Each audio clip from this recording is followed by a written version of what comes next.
Hello there, dear friends, and welcome once again to the Relaxed Fantasy Review. Today, we're diving into the Monsters of the Multiverse book to have a look at a player race, the Duergar, also known as the Dark Dwarves. Dwarves are already one of the best races in the game. Their buffs and their powers just make them a superior race. It's one of the reasons they're one of the common races in the game, but their dark brethren come from the Underdark. Their powers are different when you come from such a dark region, and we're going to get into the details here in just a moment. Before I get to them, though, I'd like to let you know, Relaxed Fantasy Review has memberships. For just $1 a month, you can get a couple things. You get a badge next to your name in the comments, letting folks know that you're a supporter of the channel, earning you my undying gratitude. You also get early access to the videos. I upload every other day, and channel members get the videos a day earlier than everyone else. If you can support, that would be fantastic. If you can't, just thank you for being here. Thank you for watching the videos and enjoying the content. So, Duergar. Duergar start off as medium-sized creatures. I think the medium-sized creature, while there are certainly pros and cons to the different sizes, I think medium is the stronger one, so that's a 10 out of 10, no question. Then their speed. They don't have the speed reduction of their surface-dwelling brethren. They just have your standard 30-foot movement speed. So 9 out of 10. Nothing wrong with that. Then they have their dark vision, and normal dwarves have dark vision, but Duergar have the superior variants, giving them 120 feet of dark vision. This means that they have advantage against creatures that have regular dark vision. They can't be seen outside of the standard 60-foot range, but they can still see. It is phenomenal. It's 10 out of 10. Normal dark vision's 10 out of 10. It's one of the best features in the game. I wish I could give it higher to the Duergar. Then comes their magic. They do have some innate spell casting. Duergar magic grants the creatures 2 spells added to their spell list, and that they can cast once per day for free. Starting at level 3, they can cast Enlarge Reduce on themselves, a phenomenally strong spell. But at level 5, they can cast Invisibility. And Invisibility is one of the best spells in the game, period. It's certainly my favorite second level spell, and if a Duergar gets to cast it once per day for free, that's mind-blowingly powerful.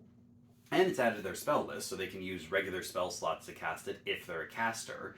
And all in all, it's hard to beat these 2 spells. Duergar magic is famous for its potential power, and I say 10 out of 10, easy. Then their standard Dwarven Resilience. All dwarves get this.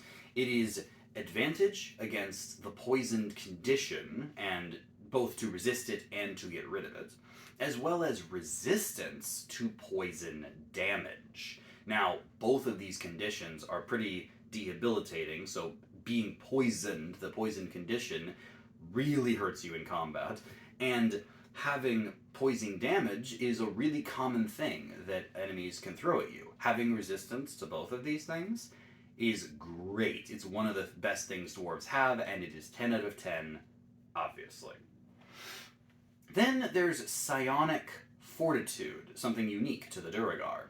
They also have advantage against the Charmed condition and the Stunned condition. Now, the Charmed condition is relatively common. You get that in a lot of spell casting and a lot of effects for mind control and things like that. The Stunned condition is a little rarer. Like, you see it occasionally, but it doesn't come up often. That being said, the Charm condition isn't that debilitating. It means you can't attack who you're charmed by. You can still fight their allies or whatever.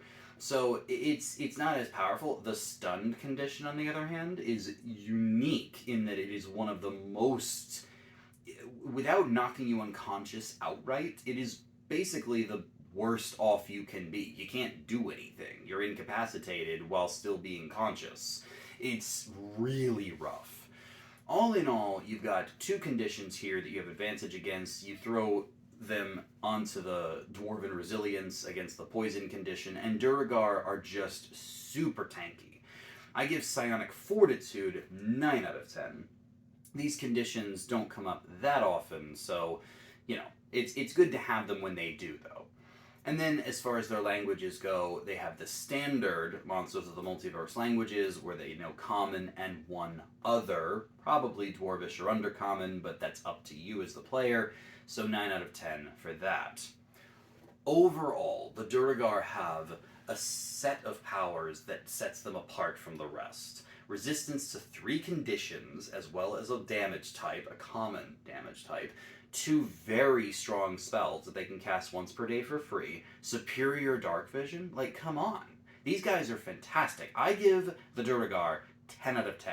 The Deep Dwarves are one of the best races out there. They are arguably the best dwarf. You could argue the Mountain Dwarf is better because they have a little bit better of an ability score increase, but honestly, I think that the Duergar's powers and special abilities really bump them up to the top tiers of play. You really can't go wrong with these guys. This has been the Relaxed Fantasy Review. If you enjoyed the video, please like and subscribe down below. Have a look for the join button down there, and keep your eyes peeled for more race reviews coming down the line soon. Have a good one, my friends.